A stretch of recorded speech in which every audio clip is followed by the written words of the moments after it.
No, it's wonderful. Yeah. Well, Wonderful.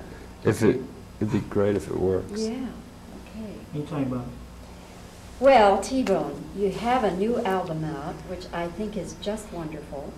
I'd like to get your impression as far as you personally, how you view this album with respect to the previous two albums. Well, the three records actually are of a piece. I made a record called Truth Decay and Trapdoor, and now this one's called Proof Through the Night.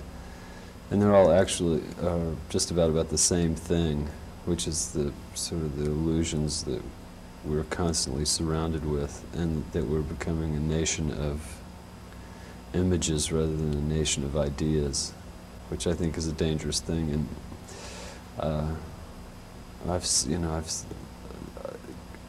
I see them working together that way, and I also see that this last record is a bit of an exorcism, because I'm tired of thinking about that, and I want to start looking a little bit on the bright side now. The first cut on the first side is called The Murder Weapon. Right. All right. Now, do you find that some people really don't catch what the murder weapon is? Well, I think, yeah, the murder weapon's the tongue on that song. You know, it can kill from any distance, but you never see it strike. It hits you when your back's turned or when your eyes are closed. There isn't any shelter, and it cannot be controlled. And I think people have taken it to be nuclear weapons or something. But I think a lot of the records that way, it's arcane. The meanings are hidden in the songs, and I think you have to sort of listen to it a few times to start understanding. I guess they're like riddles or something like that. I'm wondering, is that a good thing as far as the record being a hit commercially? Is it good to have those little hidden meanings? Oh, probably not unless you're putting something backwards on the record or something, I don't know. No, probably, I wasn't actually thinking about making it a commercial hit when I was doing that. It was just a device I stumbled across. I've been reading a lot of G.K. Chesterton, who uses paradox, and he's a real interesting writer, and a guy named P.G. Woodhouse, actually, who's very funny. And I was reading some Jonathan Swift, and I started seeing the way, there's a particular way to use irony that is entertaining. If one, it takes a while. C.S. Lewis does it a lot too.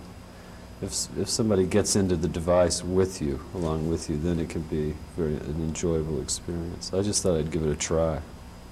I think the production on it is wonderful. I really like that cut. I like some of the others almost as much, but the production on that one is really keen. Now, tell me about this music video. Who conceptualized it, and what are you trying to do with this music video? I guess I conceptualized it. The idea was to put together sort of an Alfred Hitchcock type of piece that would expound or expand on the meaning of the song, so that the murder weapon is the tongue, or saying the wrong thing, and as an outgrowth communication in general, the media, and just the whole realm of saying something that injures someone else, which I'm afraid I'm as guilty of as anyone else. And I mean, even before the bomb they drop the bomb, someone says push the button. I mean, it all violence starts with the tongue. What were we talking about? The video. So what we were trying to do was to intermingle shots of guns shooting, going down telephone lines with switchboards exploding, and to sort of help people get into the song. Was it an interesting experience for you? It was quite, yeah. It was. We worked with a German cinematographer who I guess has done a lot of work for Wim Wenders and those people, and he was great, and a German gaffer too. And they were real professional. We did it quickly. We did the whole thing in about 10 or 12 hours, something like that, which is not much time. I mean, they spend. And I think we did it for about $20,000, which, they'll spend $200,000 on 30 seconds of a TV ad. So. Now you have another one in progress. And what is that? It's Hula Hoop is the name of it. Jack Landman from here in Fort Worth and I are doing it. Also on the album. Yes, it is. And the song is about becoming famous and everything, you know. And I guess it says you too can be a hula hoop, you know, is the punchline. But in the song, I'm sort of holding a microphone with about 1,000 feet of microphone cable, and I begin turning while I'm pantomiming the song. Metric. Okay. I begin turning while I'm pantomiming the song, and until I'm wrapped up like a mummy in my own microphone cable, until at the end I can't move and I fall over and the crew kind of carries me off the set. T-Bone, I read the most fabulous reviews of your records and your albums, and critics just, you know, they just really blow their thesauruses trying to find words to describe how they feel about you. And with all of that, you would think that you would be, you know, one of the biggest names in rock that everybody all over the world would know instantly, T-Bone Burnett. And yet, that hasn't quite happened yet. It's got to be just very frustrating. No, really, you know, I never set out to do that in the first place, is the thing. I didn't, my earliest, well, I guess my earliest dreams when I was 7 or something like that were to be like Elvis Presley or something. But as I got a little older, I really wanted to be like Burt Bacharach or something, who wrote songs for and produced records for Dionne Warwick and sort of stay behind the scenes. And I just started performing about 1.5 years ago, or just 2 years ago, February, really. So, I mean, it's gone very quickly if you think about it. I've just begun this career 2 years ago. I've done 3 tours and done a tour with The Who, and done a major tour of the East Coast and a major tour of the West Coast. I mean, actually, I'm thinking at this point I have to slow down a little bit. It's going a little too quickly for me.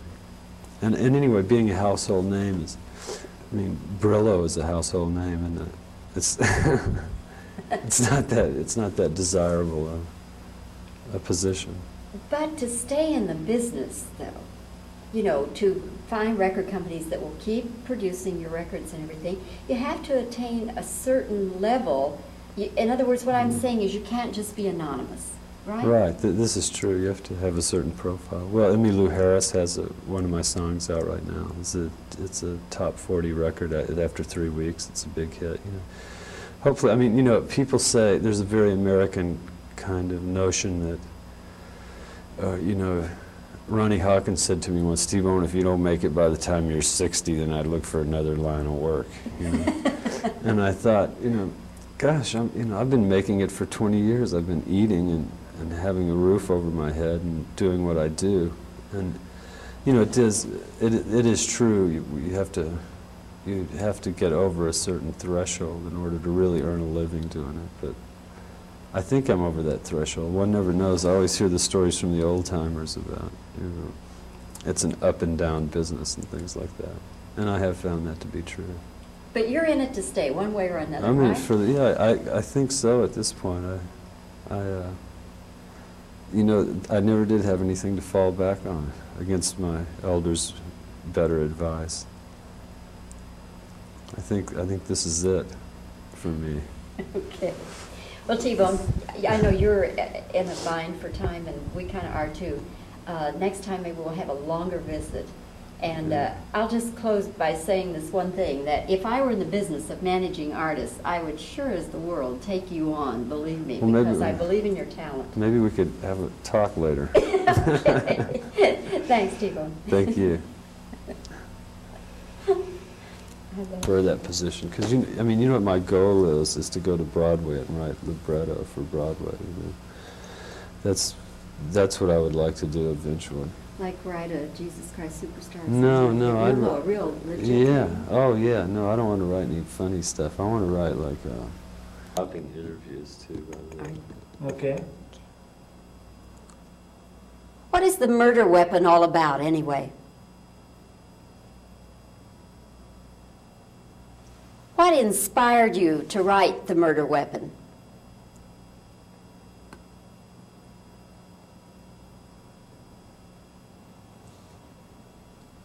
this rock video, what, how do we get into that? Okay.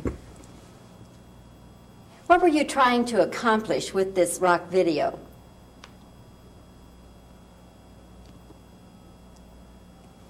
You get fantastic reviews, just the best anybody could ever want. And yet, you're not just a household name.